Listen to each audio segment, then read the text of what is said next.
Hope you're well. This is a video breakdown of Acoustic Guitar Circle. And I love to basically put things into visuals. I'm a visual learner, right? And even when I'm playing the guitar, it's one of those that, because I can't see my emotions, it's one of those where I go, if I process my life and my emotions through my guitar, I'm going to be able to visually hear them, right? And visually, obviously, you orally hear them. But, it's one of those, I can see music and color and all the other things. And when I'm sort of putting these, I don't know, courses or programs, and we can call it whatever it is, stuff we like, but it's a process. And when I was putting together Acoustic Guitar Circle, again, I had this visual where these here, so this is what the visual looks like. It almost looks like an island, as if the acoustic guitar was that, or I don't know, a fair or a festival, or just, a walk or whatever it is, right? And the idea is that there is most guitar courses out there, on any platform, have what I call the learning circles, right? So they have the beginner program. So you go, you're learning all the beginning techniques, and, you might be able to play a few songs at the end of it. And then you move up to intermediate, and then you get to sort of, if you're an electric guitarist, you go into lead guitar techniques, or, you're starting to learn bar chords, you're starting to learn all the other stuff as well. And then you go advanced, right? And this can veer off into different directions. You could go into jazz guitar, you can go into blues guitar, you can go to classical guitar, right? Which is different to the beginner intermediate. But for me, it was fingerstyle. So I started off in acoustic, and then I went to electric with,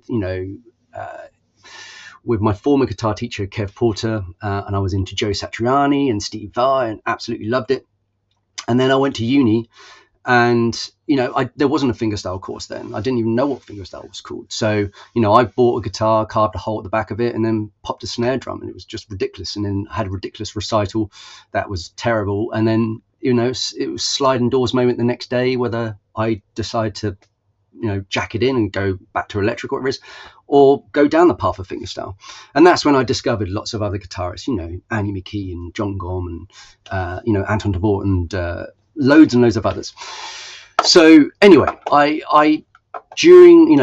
then spent 20 years teaching guitar, and thousands of pupils, and I noticed even teaching grades, and grades are great, they can help you up the ladder, but if you don't know the pieces, it can feel very monotonous, and it can feel very robotic, not to everybody but to a lot. And I found also a lot that got to grade 8, they would then stop playing, and it's because there was almost like no purpose. It was very metric based, and it was very marks based. And also, if you were gearing everything up to an exam and you didn't get the right result, then, it's kind of like putting yourself in for one of those talent competitions, right? And you put everything on the line, you then get an X or whatever it is and stuff, and that's it. You can just pack it in, basically.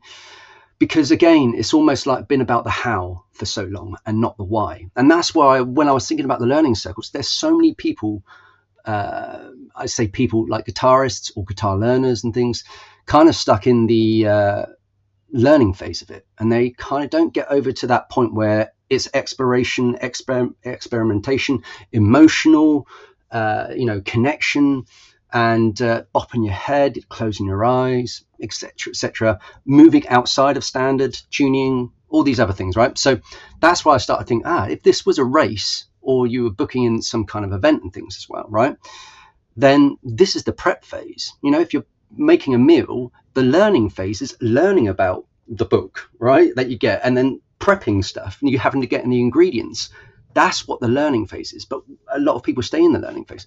So then I thought about, hang on a minute, why have I started carrying on? After 34 years of playing and 20 years of guitar teaching, and it was a mindset thing, because I restrung my guitar left-handed and I started playing the other way. And yes, I got sore fingers. Yes, I was trying to find it hard. I was like, but my mindset never withered, right? It kind of went, no, I know what my purpose is of this. Is I wanted to learn it this way in 30 days. So I was like, this is really interesting. So instead of, we can tell people what to do, but that just doesn't work. I think the idea of it is inspiration, and it's not looking over the fence at others, comparison, peer-to-peer pressure, all that other stuff, which I had, and I was envious, and I wanted to be like everyone else. And when someone else got something, I was jealous. I was, oh my goodness me, I'm clearly not worked on myself to be grounded and content in what I'm doing. But what I found was it was pieces. That's why I call it the building circles, right? So you've got your tools, which is the learning. Then you go to something called the building. And the arranging is where you arrange all the layers of a song. You're not just learning the chords. You're not just strumming and picking. You're tracing every single layer from a song, even the hidden bits that you may have not heard before, all the nuances onto one guitar. And you can add vocals over the top if you want to. That's what the arranging is, right? And you can start from the beginner, and then you can then upgrade it with intermediate and fingerstyle using what I call the upgrading circle here. Then you can take a similar layering system in arranging and then apply that to composition, right? Because you've now got this muscle memory that built up. Your arranging then can be based on core musical memories.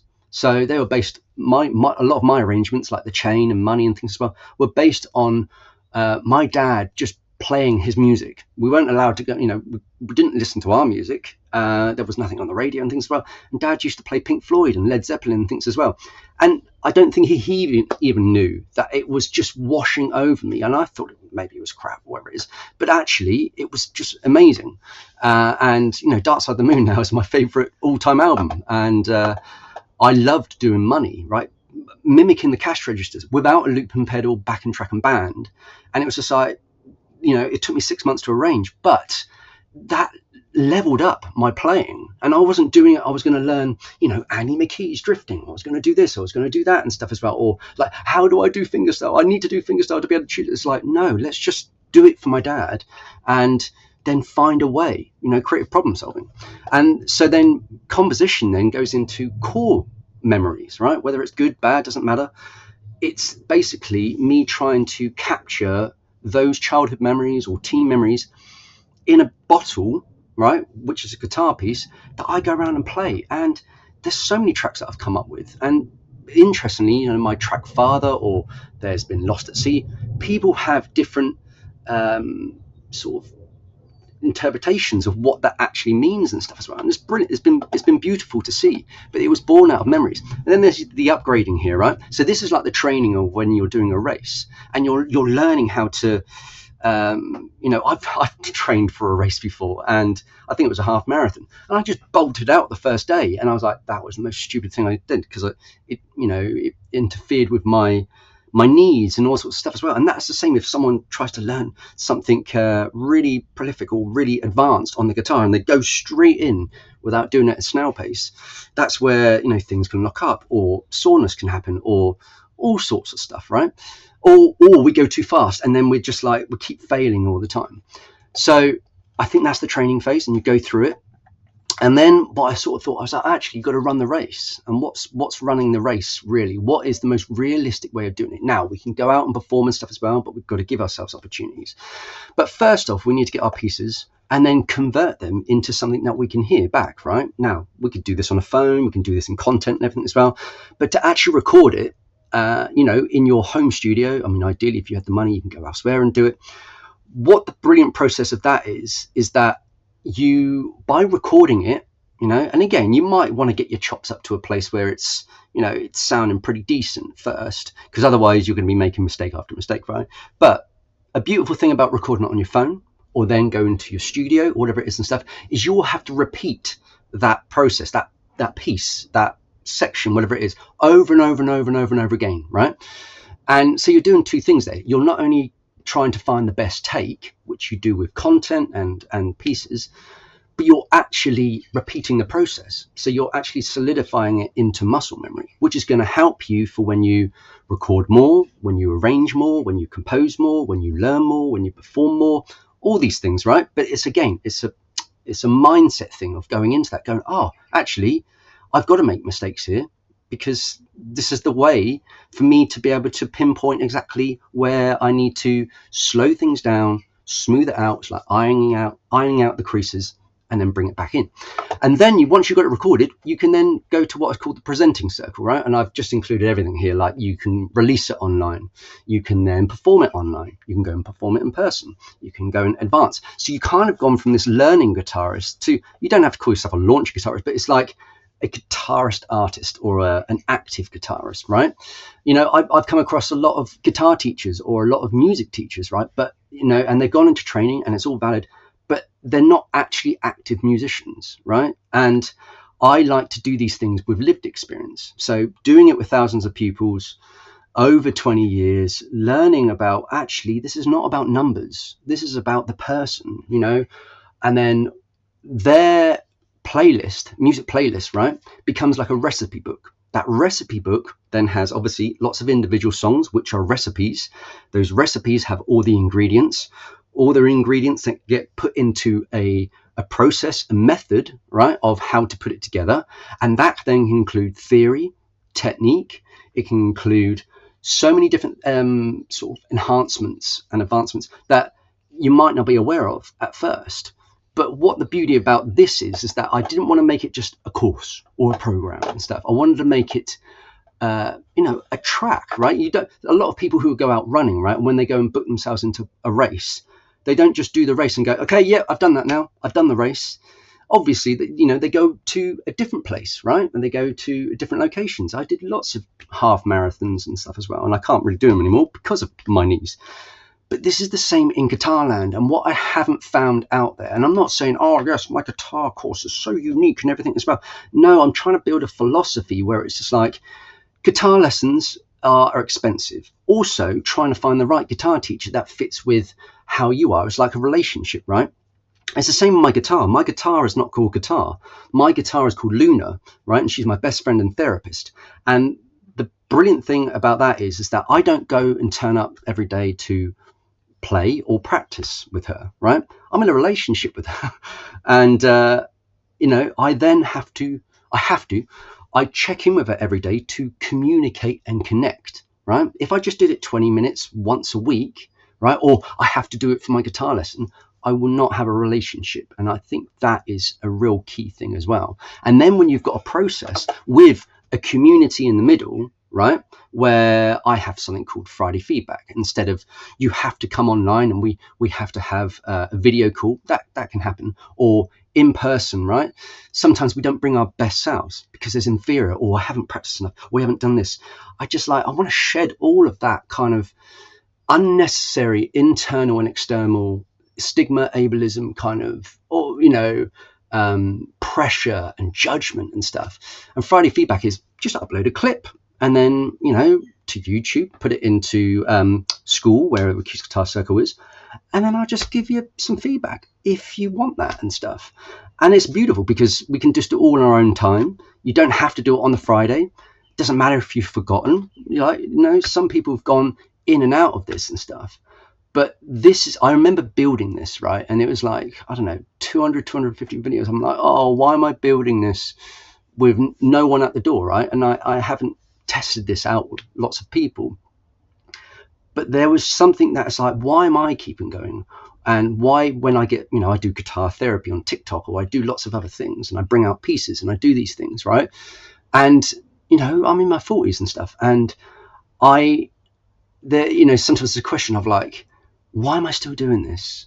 And I'm like, because it's soul food. It feeds me. And I love to do this whole cycle all the time. And this feels like seasons sometimes. I go through the learning. I learn a little bit here and stuff. I go through the building. I go through the launching. And it can be a cycle. I can dip in and out of learning to building, building back to learning, learning back to launching. It doesn't really matter, you know. And it's one of those where it'd be like turning up to a festival and someone saying, right, no, sorry, you can't go to that stage. You have to go through all of these first to be able to go there.